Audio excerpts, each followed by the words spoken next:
भोपाल से प्रस्तुत हैं प्रादेशिक समाचार। नमस्कार, समाचारों के साथ मैं जितेंद्र रघुवंशी। पहले मुख्य समाचार। लौह पुरुष सरदार वल्लभ भाई पटेल की जयंती 31 अक्टूबर।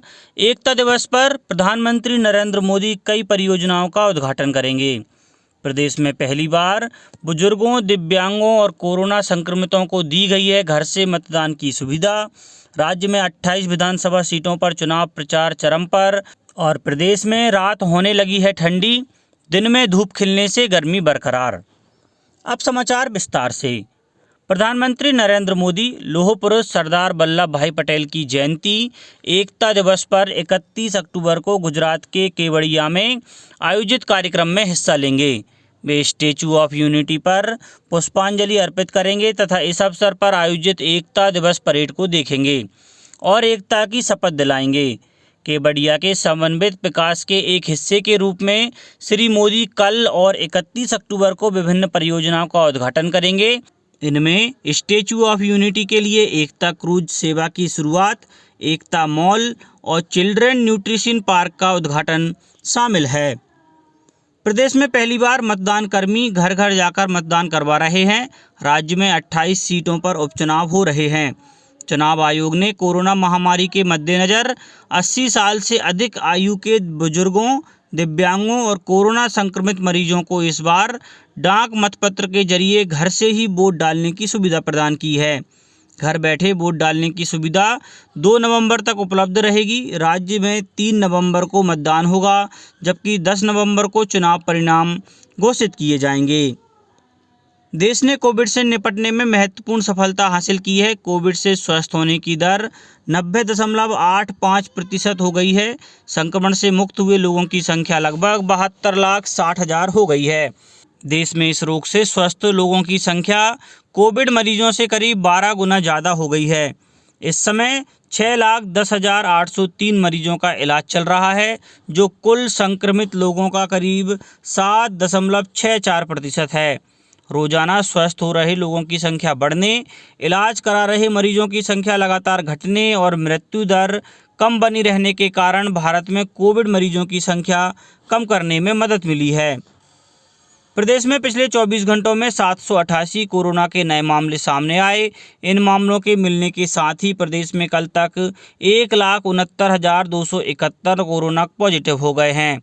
वहीं कल 1,032 कोरोना संक्रमितों के स्वस्थ हो जाने के बाद कुल स्वस्थ होने वाले मामलों की संख्या 1,56,264 पहुंच गई है।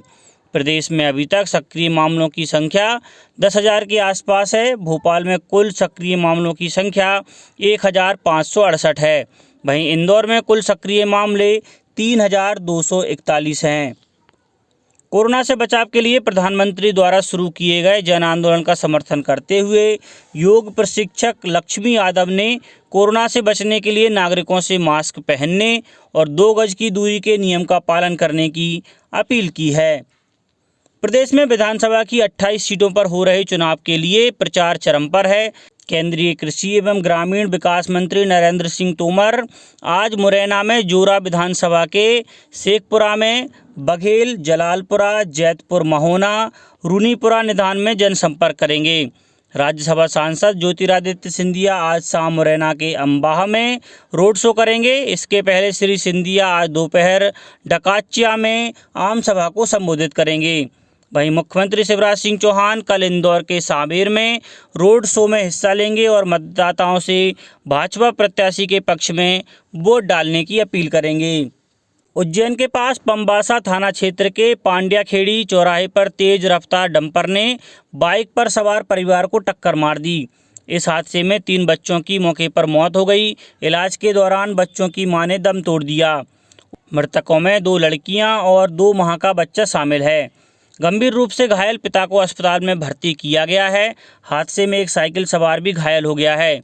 उच्च शिक्षा मंत्री डॉक्टर मोहन यादव ने सड़क हादसों पर दुख व्यक्त किया। उन्होंने जिला कलेक्टर को उज्जैन की सड़कों पर दुर्घटनाओं की आशंका वाले स्थानों की पहचान करने और उनमें सुधार करने के निर्देश दिए हैं। प्रदेश के विधानसभा उपचुनाव में मत प्रतिशत बढ़ाने के लिए विभिन्न गतिविधियां आयोजित की जा रही हैं। इंदौर जिले के सावेर में ग्रामीण महिलाएं रंगोली और मेहंदी बनाकर मतदान का संदेश दे रही हैं। स्वीप अभियान के तहत उपचुनाव वाले विधानसभा क्षेत्रों में चुनाव पाठशाला, मतदाता शपथ, जागरूकता होर्डिंग लगाना, रैली निकालना और बुजुर्ग और दिव्यांग मतदाताओं का सम्मान जैसे कार्यक्रम भी आयोजित किए जा रहे हैं। कला पथक के दल गीत संगीत के माध्यम से मतदाताओं को मतदान की महत्ता समझा रहे हैं। छतरपुर जिले के बड़ा मल्हारा विधानसभा उपचुनाव में मतदान की शपथ दिलाई गई। ग्वालियर कलेक्टर ने एक पत्र के जरिए मतदाताओं से 3 नवंबर को मतदान की अपील की है। खंडवा जिले की मानधाता सीट पर भी विभिन्न गतिविधियों के जरिए मतदाताओं को जागरूक किया जा रहा है। देवास जिले के हाट पिपल्या विधानसभा उपनिर्वाचन में मतदाता जागरूकता के लिए वोटर सेल्फी पॉइंट बनाए गए हैं। प्रदेश में रात के तापमान में लगातार हो रही गिरावट से ठंडक बढ़ती जा रही है, लेकिन दिन में तापमान सामान्य से 2 डिग्री अधिक बना हुआ है।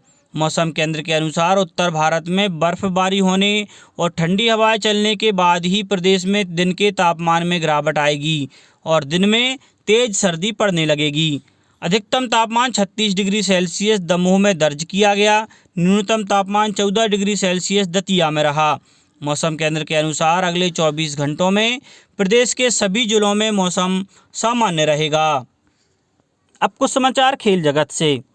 आईपीएल के 13वें सीजन के 48वें मैच में मुंबई इंडियंस ने रॉयल चैलेंजर्स बेंगलुरु को 5 विकेट से हरा दिया। सीजन में 8वीं जीत के साथ मुंबई पॉइंट्स टेबल में टॉप पर बरकरार है। वहीं 16 पॉइंट्स के साथ उसने प्लेऑफ में अपनी जगह भी पक्की कर ली है। अबू धाबी में खेले गए मुकाबले में टॉस हारकर बल्लेबाजी करते हुए बेंगलुरु ने मुंबई को 165 रन का टारगेट दिया था। जवाब में मुंबई ने 19.1 ओवर में 5 विकेट पर 166 रन बनाकर मैच जीत लिया। सूर्य कुमार यादव ने सबसे ज़्यादा 79 रन की पारी खेली। उन्हें मैन ऑफ द मैच भी चुना गया। वहीं बेंगलुरु के मोहम्मद सिराज और युजवेंद्र चहल को 2-2 विकेट मिले। मुंबई के ओपनर क्विंटन डीकॉक और ईशान किशन ने संभलकर खेलते हुए पहले विकेट के लिए 37 रन जोड़े। डीकॉक 18 रन बनाकर मोहम्मद सिराज की बॉल पर आउट हुए। इसके बाद सूर्य कुमार यादव और किशन पावर प्ले में टीम के स्कोर को 45 रन तक ले गए। किशन 25 रन बनाकर युजवेंद्र चहल की बॉल पर आउट हुए। आईपीएल के 13वें सीजन का 49वां मैच चेन्नई सुपर किंग्स और कोलकाता नाइट राइडर्स के बीच आज शाम 7:30 बजे से दुबई में खेला जाएगा। प्लेऑफ की रेस में बने रहने के लिए कोलकाता को यह मैच जीतना जरूरी है। अगर टीम हारी तो प्लेऑफ के लिए उसे दूसरी टीमों के नतीजों का इंतजार करना होगा। वहीं टूर्नामेंट से पहले ही बाहर हो चुकी चेन्नई अपना सम्मान बचाने के लिए बचे दोनों मैच जीतना चाहेगी। सीजन में पिछली बार जब दोनों टीमें आमने सामने हुई थी तो कोलकाता ने चेन्नई को 10 रन से हराया था। अबू धाबी में खेले गए सीजन के 11वें मैच में कोलकाता ने चेन्नई को 168 रन का टारगेट दिया था। जवाब में चेन्नई 5 विकेट पर 167 रन ही बना पाई थी। पॉइंट्स टेबल में कोलकाता 12 पॉइंट्स के साथ 5वें स्थान पर है। कोलकाता ने सीजन में 12 में से 6 मैच जीते हैं और इतने ही हारे हैं। वहीं चेन्नई 8 पॉइंट्स के साथ 8वें स्थान पर है। उसने सीजन में 12 में से सिर्फ 4 मैच जीते और 8 मैच हारे हैं। अब कुछ समाचार संक्षेप में। बिहार विधानसभा चुनाव के पहले चरण में कल कड़ी सुरक्षा के बीच 16 जिलों की 71 सीटों के लिए मतदान शांतिपूर्वक संपन्न हुआ। इनमें 35 सीटें नक्सल प्रभावित क्षेत्रों से हैं।